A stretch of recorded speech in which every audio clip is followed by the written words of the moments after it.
नमस्कार दोस्तों, दिव्या साहित्य संग्रह में आप सभी का स्वागत है। आज हम सुमित्रानंद पंत जी की कविताएं को सप्रसंग व्याख्या आपके सामने प्रस्तुत करने वाले हैं, है ना। सुमित्रानंद पंत जी का हम जीवन परिचय के साथ उसका आरंभ करते हैं। देखते हैं। छायावाद के बृहत् त्रयी में प्रसाद, निराला और पंत की गणना की जाती है। पंत का जन्म वर्तमान उत्तरांचल राज्य के अल्मोड़ा जिले के कौसानी नाम स्थान में 20 मई 1900 को हुआ था। कहाँ हुआ था पंत जी का जन्म? कौसानी नाम स्थान में 20 मई 1900 को हुआ था। कौसानी हिमालय की गोद में बसा है। सुरम्य पर्वतीय स्थल है। उसके नैसर्गिक सौंदर्य का पथ की काव्य संवेदना के विकास में बहुत महत्वपूर्ण योगदान है। उनकी प्रारंभिक शिक्षा कौसानी में हुई। माध्यमिक शिक्षा उन्होंने काशी के जय नारायण कॉलेज से तथा उच्च शिक्षा मेयर कॉलेज से प्राप्त की, है ना। अभी जो हम देख रहे हैं उनका सामान्य अध्ययन है, जो लघुत्तरी अति लघुत्तरी में उनसे, है ना, इससे रिलेटेड, इससे जो संबंधित प्रश्न किए जाते हैं। बचपन से उन्हें प्रकृति से गहरा प्रेम था, इसलिए प्रकृति के आकर्षण से वशीभूत होकर उन्होंने भावुकतावश उच्च शिक्षा अधूरी छोड़ दी। लेकिन परिश्रम पूर्वक उन्होंने घर पर ही हिंदी, अंग्रेजी, बांग्ला एवं संस्कृत भाषा साहित्य का गहरा अध्ययन किया तथा दार्शनिक सांस्कृतिक परंपराओं का भी ज्ञान प्राप्त किया। प्रकृति प्रेम और अध्ययनशीलता दोनों का उनकी काव्य प्रतिभा के विकास में असंदिग्ध योगदान है। पंत मूलतः छायावादी कहते हैं ना। छायावाद के 4 स्तंभ प्रसाद, पंत, निराला, महादेवी वर्मा, है ना, उनमें क्या है, पंत जी का भी नाम है। वे भी एक चारों स्तंभ में से एक स्तंभ हैं। किंतु समय के बदलते संदर्भों के साथ लगातार जुड़ते हुए उनका कवि कर्म न सिर्फ छायावाद की सीमाओं का अतिक्रमण कर सका, बल्कि आगे चलकर पंत ने प्रगतिवाद, गांधीवाद से होते हुए अरविंद दर्शन की वैचारिक जमीन पर काव्य रचना की। प्रगतिवाद की ओर उन्मुख होकर ही उन्होंने रूपाब नामक पत्र निकाला, है ना। प्रकृति से वो क्या है, उधरी आकर्षित हो रहे थे, इसलिए उन्होंने क्या, रूपाब नामक पत्र निकाला था। रूपाब ने उस दौर की साहित्यिक सृजनशीलता में उल्लेखनीय हस्तक्षेप किया था। 1977 में पंत जी का देहावसान हो गया, है ना।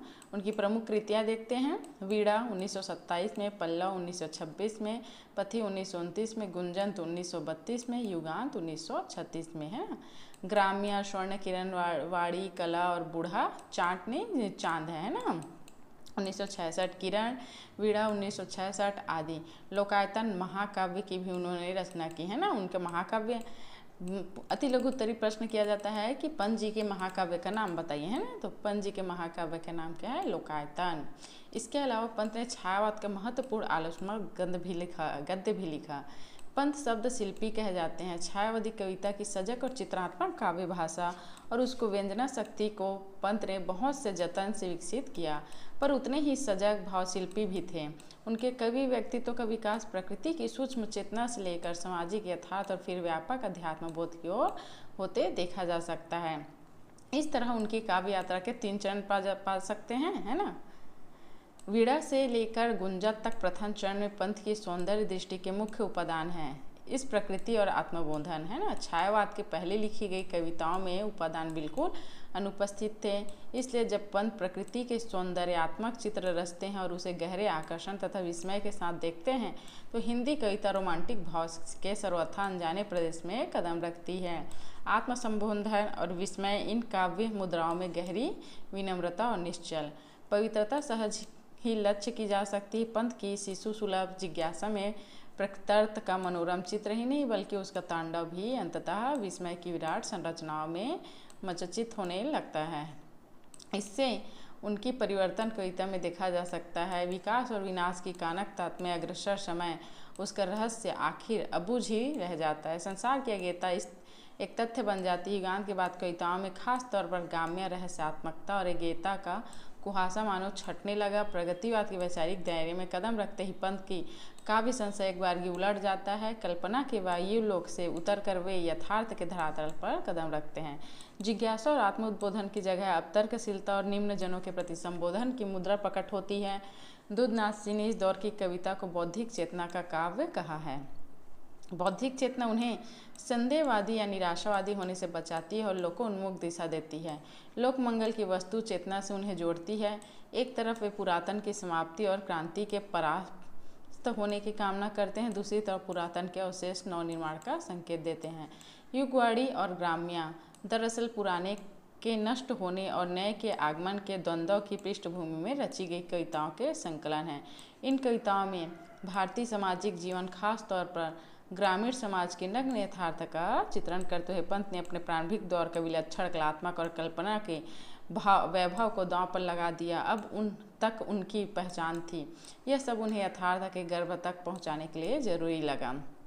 स्वर्ण किरण से लेकर वाणी तक की कविताएं पंत की कवि दृष्टि में आए एक और बदलाव को व्यक्त करती है। यथार्थवाद की वस्तु चेतना इस दौर में धुंधली पड़ने लगती है और एक दार्शनिक बौद्धिक चेतना, एक सूक्ष्म गति मानवीय संसार की तलाश करती दिखाई पड़ती है।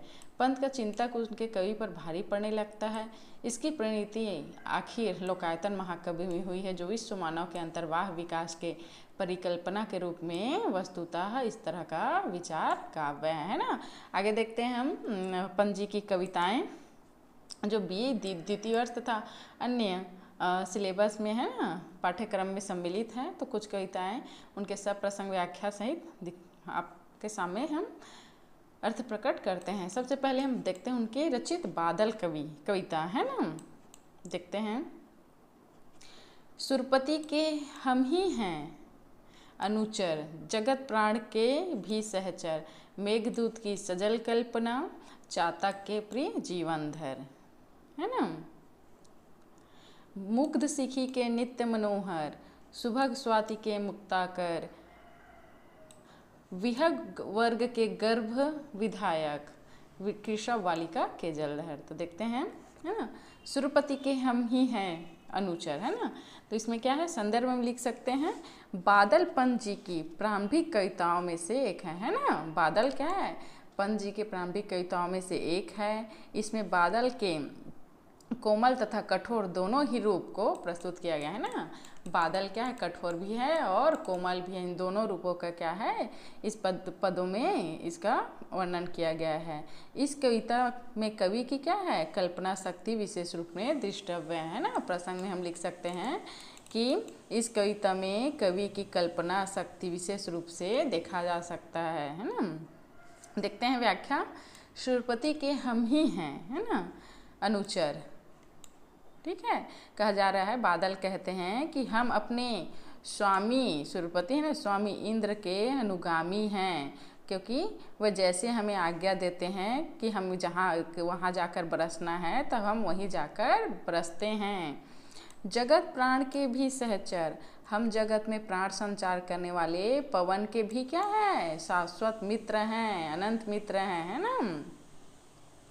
मेघदूत की सजल कल्पना, है ना। कहते हैं कि हम ही को देखकर महाकवि कालिदास, है ना, उन्हीं की रचना है मेघदूत।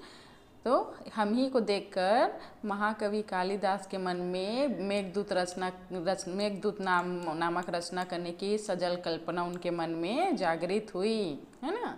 चातक के प्रिय जीवनधर, और हम ही अपने प्रेमी चातक के स्वाति नक्षत्र के जल को धारण करने वाले हैं। देखते हैं। मुग्ध सिखी के नित्य मनोहर, सुभग स्वाति के मुक्ताकर, विहग वर्ग के गर्भ विधायक, कृषभ वालिका के जलधर, है ना। मुग्ध सिखी के नित्य मनोहर, तो वर्षा ऋतु में हमें आकाश इधर उधर उमड़ता देखकर मोहित होकर, है ना, आकाश को इधर उधर उमड़ता देखकर मोहित होकर कौन नृत्य करने लगती है, मयूर नृत्य करना प्रारंभ कर देते हैं। सुभग स्वाति के मुक्ताकर, हम ही सुंदर स्वाति नक्षत्र के जलकण बनकर सीपे से मोती सृष्टि करते हैं ना। जो सीप में मोती बनते हैं वो हम ही उसमें क्या है, स्वाति नक्षत्र के जल जब उसमें इकट्ठा पड़ता है तो वही क्या मोती बनता है ना। तो हम ही क्या है, वो हमसे ही वो सीपी में मोती का सृष्टि होता है, निर्माण होता है, जन्म लेता है। विहग वर्ग के गर्भ विधायक, है ना, हमारी गर्जना सुनकर ही पक्षी गर्भ धारण करते हैं ना। विहग मतलब पक्षी, हमारी गर्जना सुनकर जो पक्षियां हैं वो क्या है, गर्भ धारण करती हैं। कृषभ बालिका के जलधर, तथा हम ही कृषक बालाओं के लिए जल बरसाते हैं, है ना। इसमें विशेष रूप से क्या है, शांत रस का प्रयोग किया गया है। अलंकार में कौन कौन से हैं, श्लेष, रूपक, मानवीकरण आदि। और छंद क्या है, मुक्तक छंद का प्रयोग किया गया है ना। दूसरा देखते हैं,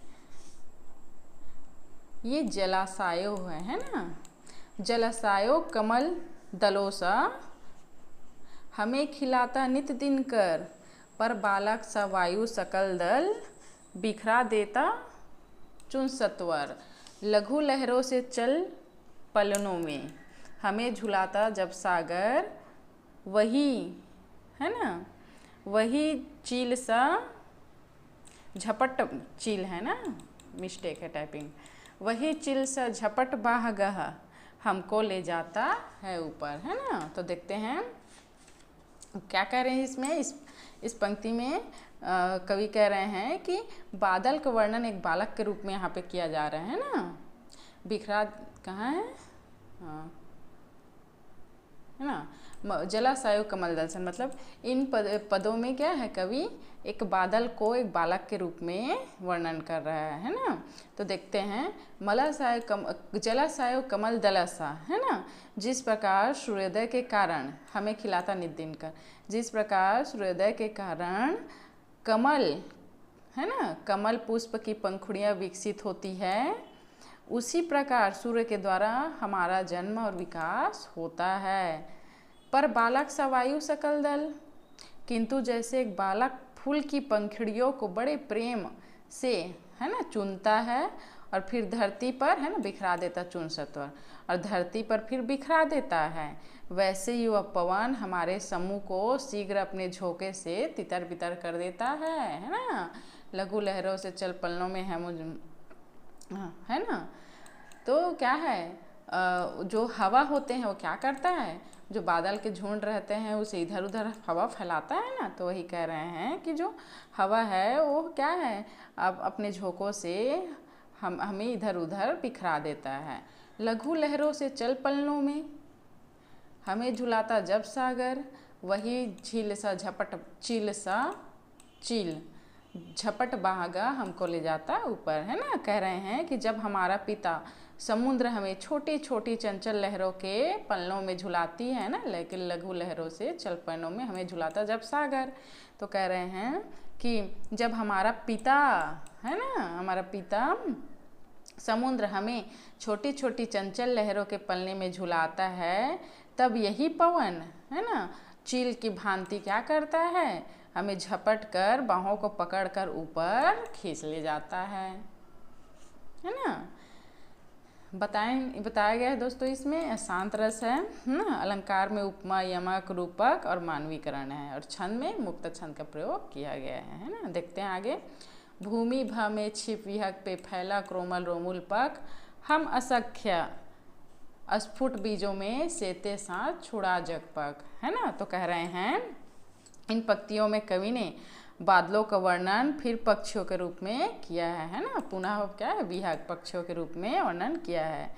कह रहे हैं भूमि में भग छिप विहग पे फैला कोमल रोमुल पक, है ना, जिस प्रकार पक्षियों का समूह अपने रोएदार पंखों को फैलाकर शिशुओं को जन्म देने के लिए अंडों को सेक कर उनके पंखों को हटाते हैं, है ना, उसी प्रकार हम भी अपने विशाल पंखों को फैलाकर भूमि के गर्भ में छिपे हुए अस्पष्ट बीज है ना, अस्पष्ट बीजों में से नवीन अंकुर है ना, मतलब नया बीज नया जीवन संचार करते हैं। ये नीचे देखते हैं, विपुल कल्पना से त्रिभुवन की, है ना, कहा जा रहा है विपुल कल्पना सी भुवन की, त्रिभुवन की, विविध रूप धर भर नव अंग, हम फिर क्रीड़ा कौतुक करते छा अनंतुर में निशंक, है ना। कह रहे हैं कि हम त्रैलोक्य की कल्पना के समान विराट एवं अनेक रूपों को धारण करते हैं, हम ही से सदैव आकाश की गोद भरी हुई रहती है ना, विविध रूप धर भर नव अंग, है ना। जिस प्रकार छोटे छोटे बालक जगत की चिंताओं से निश्चिंत होकर घर के आंगन में नाना प्रकार की क्या कौतुक करते हैं, कौतूहल करते हैं, क्रीड़ाएं करते हैं, छा अनंत उर में निशंक, उसी प्रकार हम भी अनंत आकाश के इस विशाल हृदय में बहुत सी क्रीड़ाएं खेल खेलते रहते हैं, है ना।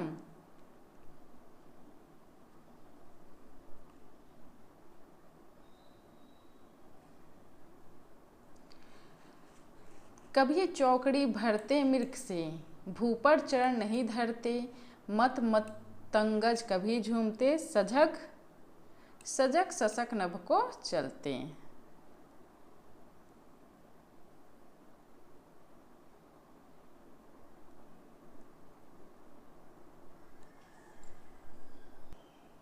कभी अचानक भूतों का सा प्रकटा विकट महाकार, कड़क कड़क जब हम हंसते हम थर्रा उठता है संसार, है ना। कह रहे हैं कि जिस प्रकार विराट आकार वाले भूत, दैत्य और पिशाच अपने भयानक रूप के द्वारा सामान्य प्राणी को क्या डरा देते हैं ना, भय भय पैदा कर देते हैं, उसी प्रकार, है ना, उसी प्रकार हम अनेक रंग रूपों में भयपूर्ण आकृतियों के द्वारा बच्चों और स्त्रियों को, योगियों को डराते रहते हैं ना, कड़कते रहते हैं ना। जब बिजली बादल कड़कते रहते हैं तो उससे क्या डरते हैं सभी, है ना। तो उससे अनेक क्रीड़ाएं करके हम डराते रहते हैं। जब हमारे परस्पर संघर्ष के द्वारा विद्युत घोष होता है ना, बिजली चमकता है, तो उसे सुनकर सारे संसार के कोमल हृदय, है ना, व्यक्ति डर से कांपने लगते हैं। जिसके आगे क्या है, उस भीषण उद्घोष के आगे क्या है, सारा संसार थर्रा उठता है ना, बड़े बड़े का धैर्य समाप्त हो जाता है।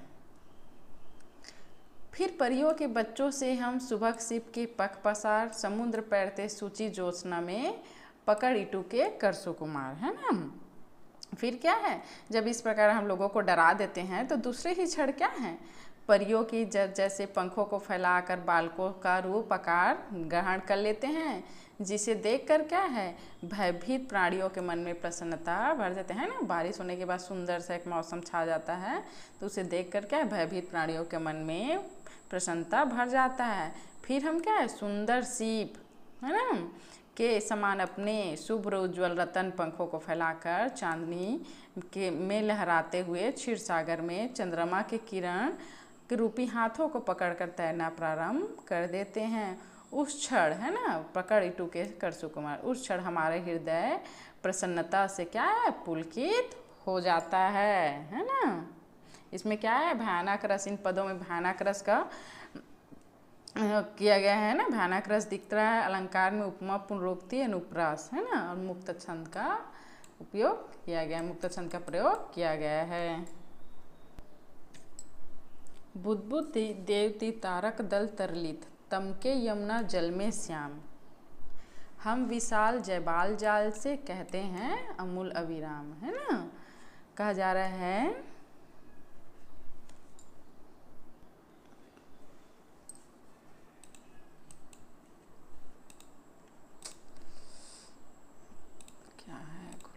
ये देखते हैं, बुद्बुद देवती तारक दल तरलित, है ना। तो कवि कहते हैं कि बुद्बुदों की सी शोभा वाले तारक समूह, है ना, तारों का समूह युक्त सुनील आकाश रूपी यमुना के श्यामल जल में, है ना, हम बादल क्या है, निरंतर बिना किसी कारणों के गुच्छों के समान बहते रहते हैं, है ना।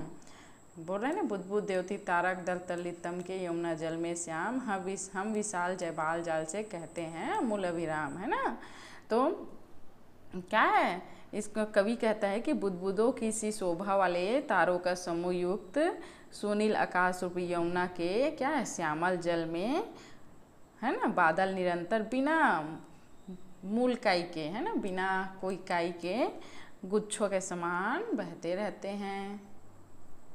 दमयंती सी कुमुट कला के रजत करों में फिर अभिराम, स्वर्ण हंस से हम मृदु ध्वनि कर कहते प्रिय संदेश ललाम, है ना। तो देखो कह रहे हैं, दमयंती सी कुमुट कला, जिस प्रकार नल के स्वर्ण हंस ने दमयंती के पास जाकर, है ना, प्रेम संदेश सुनाया था, वैसे ही हम चांदनी की शुभ्र उज्ज्वल किरण रूपी हाथ में झूमते हुए, है ना, स्वर्ण हंस के हम ध्वनि कर, मतलब शुभ्र जो उज्ज्वल किरण रूपी हाथों में झूमते हुए सुंदर ध्वनि के साथ कहते प्रिय संदेश, हम प्रिय संदेश सुनाते हैं, है ना।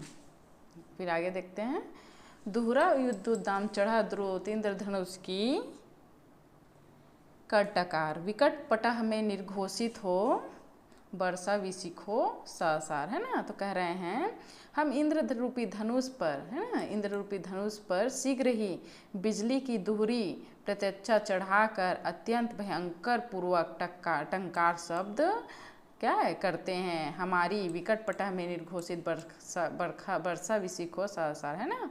हमारी क्या है मंद ध्वनि नगाड़े की घोष के समान उठती है, चारों ओर क्या धारा सागर वर्षा होती है ना। वह ही मानो हमारे द्वारा बरसाए हुए वाणों की राशि है ना। देखते हैं, चूर्ण कर वज्र युद्ध से भूघर को अति भीमाकार, पदोन्मत वासव सेना से करते हम नित वायु विहार, है ना। क्या कर रहे हैं, वह अपने क्या है वज्र रूपी अस्त्र शस्त्रों के द्वारा अपने स्वामी इंद्र के परम, है ना, परम शत्रुओं पर्वतों के शरीर को क्या है खंड खंड करते हुए पीस डालते हैं। हम इसी इंद्र के सेना के सैनिक हैं, है ना, जो विशाल आकार के होते हैं, अति भीमाकार, है ना, विशाल आकार। पदोन्मत्त वासव सेना करते हैं हम नित वायु विहार, है ना, जो तथा जो कि विजय सूरा के उन्माद से मत होकर, है ना, निरंतर वायु के संग संग विहार, है ना, विहार इधर उधर टहला करते हैं। वेम विपिन में जब बसंत सा जगल खिलता नव पल्लवित प्रभात, है ना, बहते हम तब अनिल स्रोत में गिर निमाल तमके से पात। देखते हैं, वेम विपिन में जब बसंत था, तो कवि ने बादलों को वर्णन ऋतु के माध्यम से यहाँ पे किए हैं, है ना। जब बसंत ऋतु, यहाँ पे बादल का वर्णन क्या है, ऋतु के माध्यम से किया है ना। जब बसंत ऋतु आती है तो प्रकृति अपने श्रृंगार के, है ना, नव पल्लवित प्रभात, प्रकृति अपने श्रृंगार नवीन पल्लव की स्लव से करने लगती है ना। बहते हम तब अनिल स्रोत में गिर नमाल तमके पात, तमाल के जीर्ण तथा सुष्ट शीर्ण पत्ते भी आंधी के संग संग उड़े, है ना, जो पुराने पत्ते रहते हैं सूख जा रहते हैं वो क्या आंधी के साथ उड़ जाते हैं। इसी प्रकार जब प्रातः काल होते ही सूर्य की किरणों से युक्त आकाश नवीन पल्लव को धारण करता है ना, तो सवेरे के शीतल पवन रूपी निर्झड़ी में अंधकार रूपी तमाल के पत्ते बहे चले जाते हैं। उदयाचल से बाल हंस फिर उड़ता अंबर में अवदात, रफल स्वर्ण पखों से हम भी करते धूम पारूद से बात, है ना। कह रहे हैं फिर उदयांचल की ओर से सुंदर आभा वाले सूर्य आकाश में उगने लगता है, जो कि, है ना, जो कि नभ पथ पर उड़ते हुए स्वर्ण हंस जैसा प्रतीत होता है ना, सोने के हंस जैसा प्रतीत होता है। उसी समय क्या है, उसी समय हम भी अपनी सुनहरी पंखों को फैलाकर शीघ्र ही क्या है पवन के साथ बातें करने के लिए उड़ान भरना प्रारंभ कर देते हैं। जिधर पवन उड़ता है ना उसी दिशा में क्या है बादल जाते रहता है ना, उसका समूह रहता है। तो वही कह रहे हैं ना कि जिधर पवन उड़ता है उसी दिशा में हम भी उड़ना प्रारंभ कर देते। धीरे धीरे संशय से उठ बड़ अपयस से शीघ्र छोर, नभों के उर में उमड़ मोह से फैल लालसा से निसी भोर, है ना। कवि यहाँ पर क्या है मूर्त मेघों का वर्णन अमूर्त उपमानों से द्वारा किया जा रहा है ना। जिस प्रकार किसी व्यक्ति, है ना, धीरे धीरे संशय, जिस प्रकार किसी व्यक्ति के हृदय में किसी व्यक्ति वस्तु, है ना, किसी विचार के लिए धीरे धीरे, है ना, अविश्वास उत्पन्न होता है ना, वैसे ही हम आकाश में धीरे धीरे ऊपर की ओर हम उठते हैं, किंतु फिर शीघ्र आदमी की बदनामी के समान ही चारों ओर से आकाश घेर लेते हैं, है ना। किसी भी व्यक्ति का अपयश फैलने में क्या है देर नहीं लगती, है ना। हम आकाश के हृदय में उसी प्रकार उमड़ते घुमड़ते रहते हैं जिस प्रकार इस संसार में रहने के कारण सामान्य व्यक्ति के हृदय में सांसारिक मोह तथा आकर्षण भरा रहता है। मनुष्य की इच्छा तथा वासनाएं असीम हुआ करती हैं, है ना। हम उन्हीं के समान रात दिन आकाश में फैले रहते हैं। इंद्र चाप सी व्योम भ्रिकुटी पर लटक मौन चिंता से घोर, घोष भरे विप्लव भय से हम छा जाते हैं, है ना, द्रुत चारों ओर। कह रहे हैं जिस प्रकार किसी व्यक्ति के हृदय की चिंता उसके नेत्रों तथा झुकी हुई भौं के ऊपर विजड़ित होती है ना, पता चल जाता है, उसी प्रकार हम आकाश, है ना, घोष भरे उपलय भय से। उसी प्रकार हम आकाश की इंद्रधनुष रूपी भौं के ऊपर चिंता के भार समान लटक जाते हैं। चिंतित व्यक्ति क्या है, जैसे किसी से कुछ नहीं कह पाता, उसी प्रकार आकाश में भी घुमड़ने पूर्व क्या है, बादल, एक विचित्र स्तब्धता छा जाती है ना। जिस प्रकार क्रांति का भयानक शब्द प्रत्येक दिशा में फैल जाता है, तुरंत चारों ओर, है ना, उसी भांति हम भी प्रत्येक दिशा में छा जाया करते हैं। आगे देखते हैं, पर्वत से लघु धूली धूली सी, पर्वत बन पल में साकार, काल चक्र से चढ़ते गिरते जल पे जलधार फिर जलधार, है ना। कह रहे हैं कि इन शब्दों में कवि ने क्या है, बादलों के माध्यम से जगत की क्षण भंगुरता, है ना, क्या है, उसको संकेत किया है। कह रहे हैं, पर्वत में लघु धूली धली सी, पर्वत बन पल में साकार, काल चक्र से चढ़ते गिरते जल पे जलधार फिर जलधार, है ना। कह रहे हैं कि कभी तो हम अपने पर्वत जैसे विशाल आकार को धूली के लघु कणों में बदल देते हैं, है ना, और कभी एक पल में धूली कण से पुनः पर्वताकार हो जाते हैं। धूल से कभी पर्वत, और पर्वत से, है ना, धूल के समान कभी रहते हैं, फिर पर्वत जैसे बन जाते हैं, फिर पर्वत जैसे रहते हैं, कभी धूल जैसे बन जाते हैं, ना। काल चक्र से चढ़ते गिरते जल पे जलधार फिर जलधार। तो कह रहे हैं हम साकार रूप में काल चक्र के समान हैं, जो जलधर बनकर ऊपर उठते हैं तो कभी जल की धारा बनकर नीचे गिरते हैं, है ना। कभी हवा में महल बनाकर सेतु बांध कर कभी अपार, हम विलीन हो जाते सहसा विभव भूति से ही निसार, है ना। कह रहे हैं कभी हवा में महल बनाकर सेतु बांध कर भी अपार, हम विलीन हो जाते सहसा विभव भूति में ही निसार। तो कह रहे हैं हम कभी आकाश में हवाई महल बनाते हैं, है ना, तो कभी धरती और आकाश के बीच की दूरी को समाप्त करने के लिए पुल का आकार ग्रहण कर लेते हैं। यह सब क्रीड़ा क्या है, कौतुक करने के पश्चात दूसरे ही क्षण में हम विनष्ट हो जाते हैं, ना, नष्ट हो जाते हैं। यह सब क्या है, जिस प्रकार संसार के समस्त वैभव तथा ऐश्वर्य इस काल के नीचे दबकर क्या है, समाप्त हो चुके हैं, है ना। इसमें क्या है, इन पदों में अद्भुत रस का वर्णन किया गया है ना। और छंद क्या है, मुक्त छंद है, ठीक है। हम सागर के धवल हास हैं, जल के धूम गगन की धूल, अनिल फेन उषा के पल्लव, वारी वसन और सुधाई। अत्यंत महत्वपूर्ण है ना, बहुत महत्वपूर्ण पद हैं, है ना। देखते हैं, हम सागर के धवल हास हैं, जल के धूम गगन की धूल, अनिल फेन उषा के पल्लव, वारी वसन वसुधा के मूल, है ना। कवि ने क्या है, इसमें बहुत से प्रकार के उपमानों का इसमें प्रयोग किया, योजना की है। बादल कहते हैं कि हम कौन है, समुद्र की स्वच्छ हंसी के समान, है ना, धवल हास मतलब स्वच्छ सागर की स्वच्छ हंसी के समान स्वच्छ पवित्र है। समुद्र के द्वारा ही क्या होता है, मेघ का जन्म होता है ना। हास का रंग भी श्वेत ही माना जाता है ना, हंसी का रंग भी श्वेत ही माना जाता है।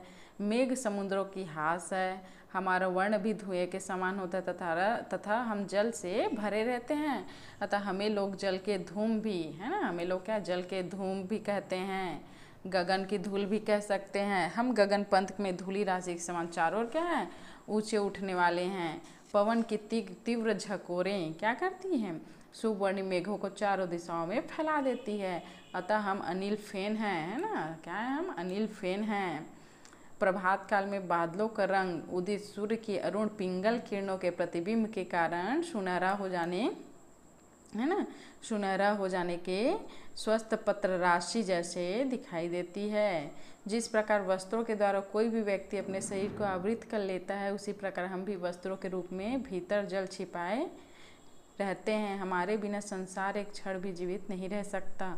जगत की प्राणियों को जीवित रहने के लिए जल और पवन की निरंतर क्या होती है, आवश्यकता पड़ती है। इसलिए बादलों को वसुधा का मूल, है ना, वारी वसन वसुधा मूल, है ना, इसलिए क्या है, बादलों को वसुधा का मूल कहना भी गलत नहीं है, अनुचित नहीं है। नभमी औनी में अंबर, सलील ले भस्म मारुत के फूल, हम ही जल में थल, थल में जल, दिन में तम पावक के तुल, है ना। कह रहे हैं कि हम धरती को आकाश यानी आकाश, है ना, आकाश को धरती से मिलाने वाले हैं, है ना, हम ही आकाश को धरती और धरती को आकाश में मिलाने वाले हैं। हमारा निर्माण क्योंकि जल से होता है और हम श्वेत रंग के होते हैं, है ना, सलिल भस्म मारुत के फूल, अतः हमें सलिल भस्म कहकर भी आप पुकार सकते हैं। पवन हमें उसी प्रकार दिशाओं में बिखेर देता है जिस प्रकार शाखाओं पर झूमते हुए पुष्पों तथा कलियों को अपने झकरों के आघात से धराशायी कर देता है। हम सरोवर और सिंधु बनकर धरती पर रहते हैं और हम ही आकाश में जाकर क्या है, बादल बन जाते हैं। हम दिन के प्रकाश को भी समूह के रूप में घुमड़ का अंधकार, है ना, जब घटा आता है तो क्या ऐसा लगता है दिन में भी अंधेरा आ गया है ना, और सूर्यास्त के समय आकाश में धुनी हुई रुई के हल्के गुच्छों के रूप में तैरने लगते हैं, है ना। वेम बेली तराओं की गति, चलते अचल गगन के गान, हम अपलक तारों की तंद्रा, ज्योत्सना के हिम शशि के यान, है ना। कह रहे हैं जिस प्रकार कोई बेली, है ना, मतलब अंबर बेली, वेम बेली मतलब अंबर बेली संपूर्ण वृक्षों के ऊपर छा जाता है, जैसे कोई बेल होता है, जैसे हमारा बेल एक पूरा क्या संपूर्ण वृक्ष पर छाजा रहता है, उसी प्रकार हम भी निखले आकाश को सब ओर से क्या है घेरे रहते हैं ना। चलते अचल गगन के गान, हमारे चलने के समय क्या है तारों का समूह भी गतिमान, गति चल रहा है जैसा प्रतीत होता है ना। हम अपने विशाल आकार के कारण क्या बहुत से निश्चल पर्वत जैसे लगते हैं, ज्योत्सना के हिम हम शशि के यान, है ना।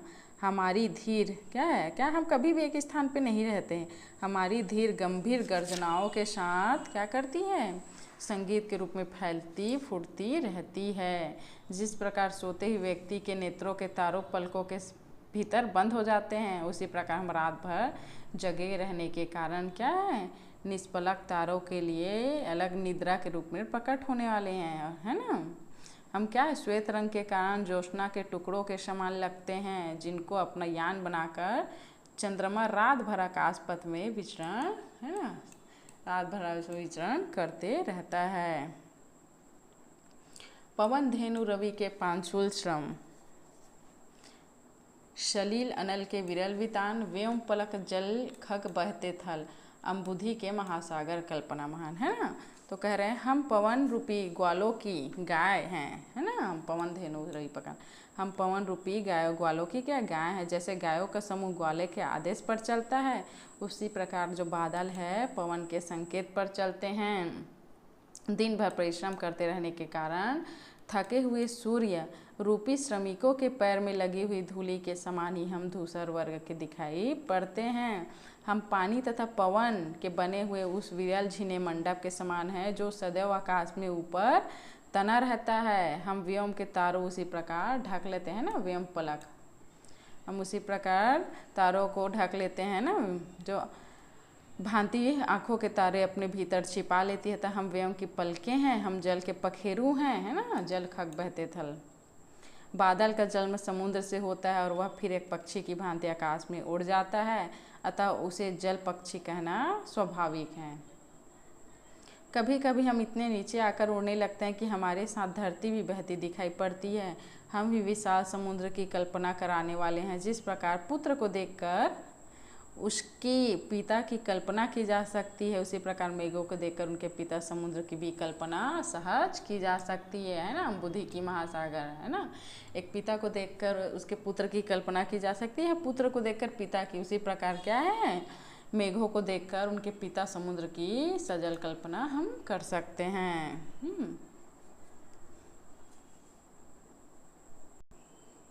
अगली कविता है पंजी का परिवर्तन, है ना। परिवर्तन में देखते हैं कि ये प्रस्तुत पंक्तियाँ सुमित्रानंद पंत जी की, है ना, कौन सी कविता परिवर्तन से लिया गया है ना।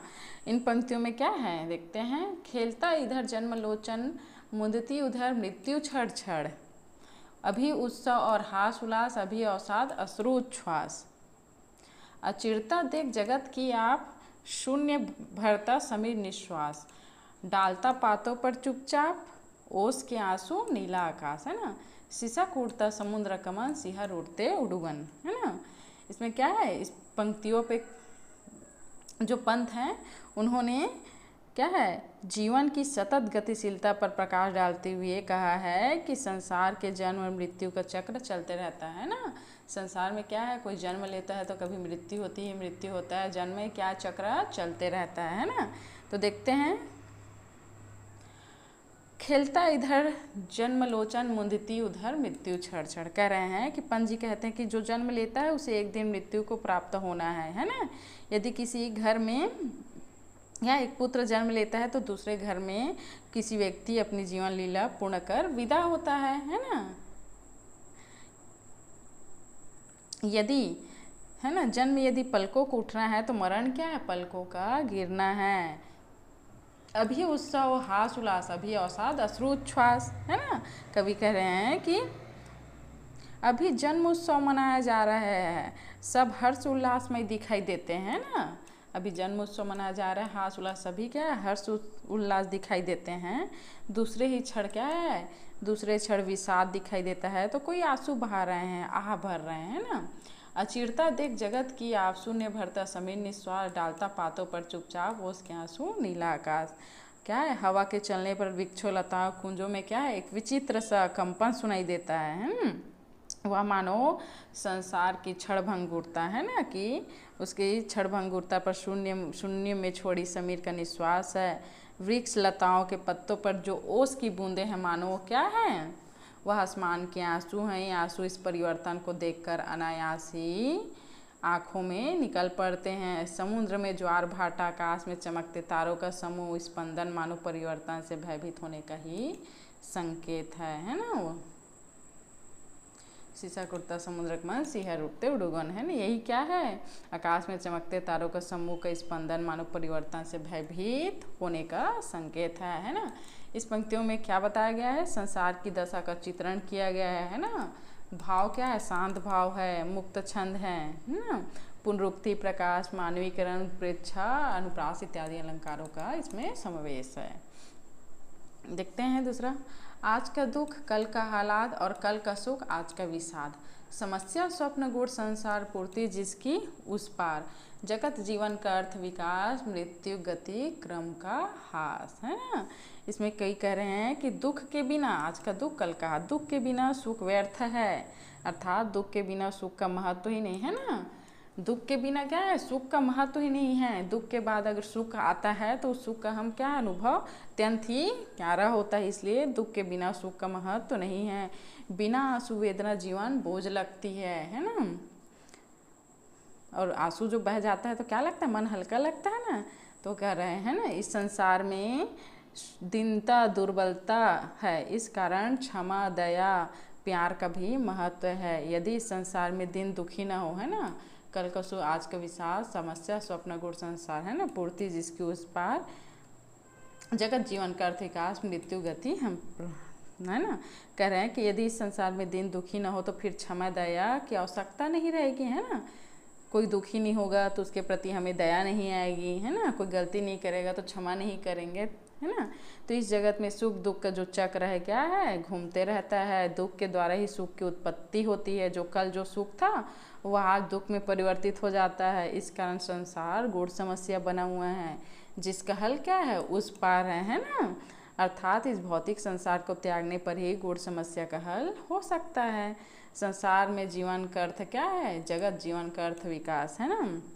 संसार में जीवन का अर्थ है निरंतर विकसित होना, तथा मृत्यु का अर्थ है गति का रुक जाना, नष्ट हो जाना। कहने का तात्पर्य यहाँ पे क्या है, पंजी की कविताओं में, कि गति जीवन है और स्थिरता, अगर गति है, हम चल रहे हैं तो वह जी रहे हैं ना, जीवन है।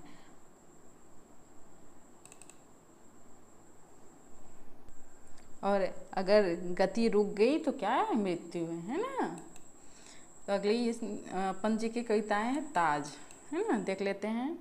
है मृत्यु का ऐसा अमर अपार्थिव पूजन, जब विष्णु निर्जु पड़ा हो जग का जीवन, स्फटिक सौध में हो सिंगार, मरण का शोभन, नग्न क्षुधा तुर्वास विहीन रहे जीवित जन। मानो ऐसी भी विरक्ति क्या जीवन के प्रति, आत्मा का अपमान, प्रेत और छाया से रति, प्रेम अर्चना यही करें हम मरण को वरण। युग युग के मृत आदर्शों का ताज मनोहर, मानव के मोहांध हृदय में किए हुए घर भूल गए हम, जीवन का संदेश अनस्वर, है ना। मृतकों के हैं मृतक, जीवितों का ही है ईश्वर, है ना। तो कहा जा रहा है, देख लेते हैं।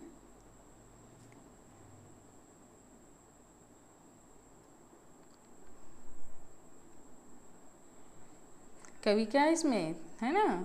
इस कविता में कवि ने यथार्थवादी दृष्टिकोण से ताज के निर्माण और मानव की दयनीय स्थिति के अपनी पंक्तियों में चित्रण किया है ना। इसमें मानव के क्या दयनीय जीवन को चित्रित किया है। कह रहे हैं कि कवि के हृदय में असीम वेदना है ना। क्या है, कवि के हृदय में, हाय मृत्यु का ऐसा हमारा पार्थिव विजन, है ना। कवि के हृदय में असीम वेदना है ताजमहल के प्रति, इसलिए वह कहता है कि शाहजहां ने अपनी पत्नी की मृत्यु पर क्या किया था, ताजमहल बनवाया था, है ना। लेकिन उसने जनता के दुख और पीड़ा को नहीं समझा। मृत्यु के लिए ऐसे अमर मकबरे का निर्माण करवाना कहाँ तक का उचित है। मृत्यु की पूजा की जाती है ना, जो आगरा में ताजमहल बनाया गया है ना, मृत्यु पे की, है ना, बनवाए हैं। तो मृत्यु की पूजा की जाती है जैसे वो पवित्र और पूजनीय हो, जबकि जनता की स्थिति अत्यंत विचित्र दयनीय हो।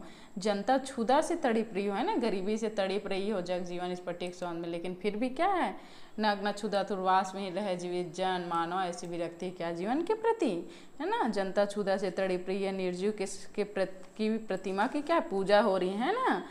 जग का जीवन अत्यंत दयनीय अवस्था में है और प्रणय को चिरकाल तक स्थिर रखने के लिए मृत्यु का श्रृंगार करके सुशोभित किया जा रहा है, जबकि मानव वस्त्र विहीन और बिना किसी आवास के क्षुधा से पीड़ित जीवन व्यतीत कर रहा है। कवि कथन क्या है इस प्रकार की, मानव उपेक्षा कदापि नहीं करना चाहिए।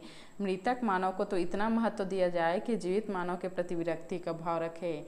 इस जग में जीवित प्राणी की आत्मा का अपमान किया जा रहा है, प्रेत और छाया से प्रेम किया जाए, क्या इसी को प्रेम की संज्ञा दी जाती है कि हम मृत्यु का तो वर्ण करें और उसकी पूजा करें। इस पूजा के लिए क्या है ना, कंकाल भरे जीवन का प्रांगण स्थापित करें। मृतक व्यक्ति को इतना महत्व क्यों दिया जा रहा है ना, उनके क्यों दिया जा रहा है। भूल गए हम जीवन का संदेश ईश्वर, मृतकों के हैं मृतक, जीवितों का है ईश्वर, है ना। देखो, जीवित के ईश्वर, मृतकों के हैं मृतक, है ना। तो इसमें कवि क्या है, वेदना का वर्णन किए हैं, है ना। कह रहे हैं कि जीवन का जो कभी ना समाप्त होने वाला संदेश देता है उसको हमने भुला दिया है ना। जबकि स्थिति यह है कि मृतकों के मृतक हैं और जीवित लोगों को इस संसार में रक्षा करने वाले केवल ईश्वर हैं, जो आत्मा को हम शांति पहुंचाता है ना। मृतकों के मृतक हैं और जीवित लोगों के ईश्वर हैं, जो आत्मा को शांति पहुंचाता है ना। अगली कविता है पंजी की, झंझा में नीम। तो क्या है, यह पंक्तियाँ संदर्भ में बोल सकते हैं कि यह पंक्तियाँ सुमित्रानंद पंजी की कविता झंझा में नीम से अवतरित है। देखते हैं। सर सर मरमर रेशम के से स्वर भर, घने नीम दल लंबे पतले चंचल, श्वसन स्पर्श से रोम हर्ष से हिल उठते प्रतिपल, है ना। तो क्या कह रहे हैं इन पंक्तियों में, पंजी ने तूफान के समय एक नीम के, है ना, नीम के पेड़ की सुंदरता का वर्णन किया है। झंझा में नीम मतलब, है ना, नीम पेड़ को तो जानते होंगे, उसकी सुंदरता का क्या है यहाँ पे वर्णन किया है ना, तूफान के समय। तो सरसर मरमर रेशम के से स्वर भर, घने नीम दल लंबे पतले चंचल, श्वसन स्पर्श से रोम हर्ष से हिल हिल उठते प्रतिपल। कह रहे हैं कि पंजी झंझावत के कारण नीम का वृक्ष क्या है, झंझावत के कारण नीम का पेड़ क्या है, सर सर मरमर की ध्वनि कर रहा है। घने नीम दल, पेड़ क्या है, घना है नीम का पेड़, है ना। लंबे पतले चंचल श्वसन स्पर्श से, उसके पत्ते क्या है, घने लंबे और चंचल हैं। वह हवा चलने से श्वास लेने जैसा प्रतीत हो रहा है, वह प्रतिक्षण क्या है ना, जब वो हवा चल रहा है तो सांस ले रहा है ऐसा प्रतीत हो रहा है। और हिल हिल उठते प्रतिपल, प्रतिछल क्या है, हिल रहा है ना। यहाँ पे शांत रंस का प्रयोग किया गया है, मुक्त छंद है, अलंकार क्या कौन सा है, अनुप्रास अलंकार है, प्रकृति का चित्रण किया गया है ना। वृक्ष शिखर से भू पर सतसत मिश्रित ध्वनि पर फूट पड़ा लो निर्झर, मरुत कंप अर झूम झूम झुक कर, भील नीम तरु निर्झर, सिहर सिहर थर थर करता सरसर चरमर, है ना।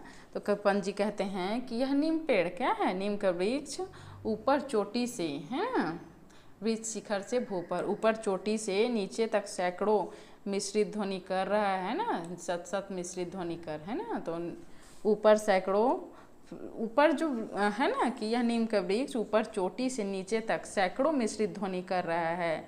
तेजी आंधी के चलने से ऐसा लगता है मानो कोई झरना, है ना, फूट लो निर्झर, ऐसा आवाज कर रहा है मानो कोई झरना फूट पड़ा हो। मरुत कंप अर झूम झुक झुक कर, हवा के झकझोरों से विशाल नीम झुक झुक जा रहे हैं ना। हवा जब कर रहा है तो जो नीम के वृक्ष है उसकी टहनियाँ वो क्या झुक झुक जा रही है ना। सिहर सिहर थर थर करता सरसर चरमर, वह कप कप कर थर थर थर सरसर मर की ध्वनि करता प्रतीत हो रहा है ना। नीचे चलते हैं।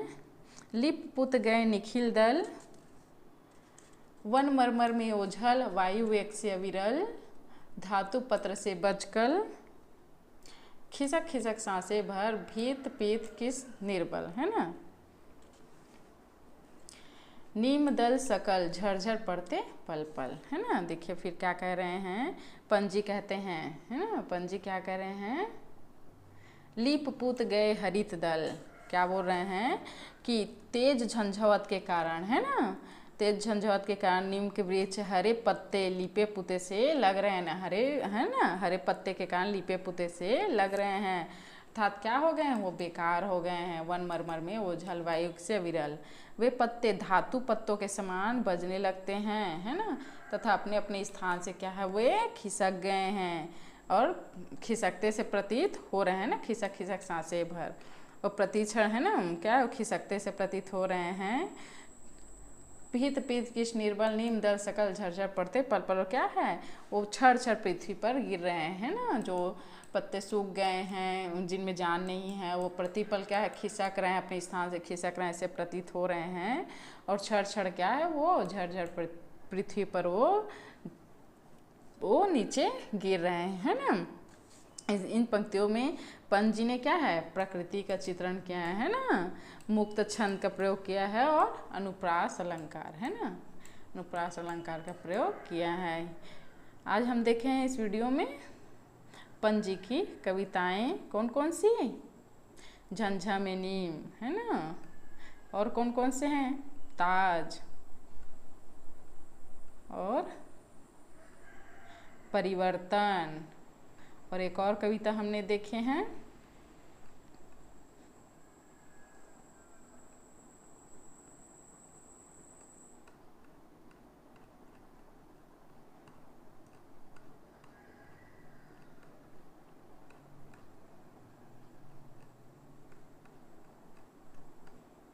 बादल, है ना।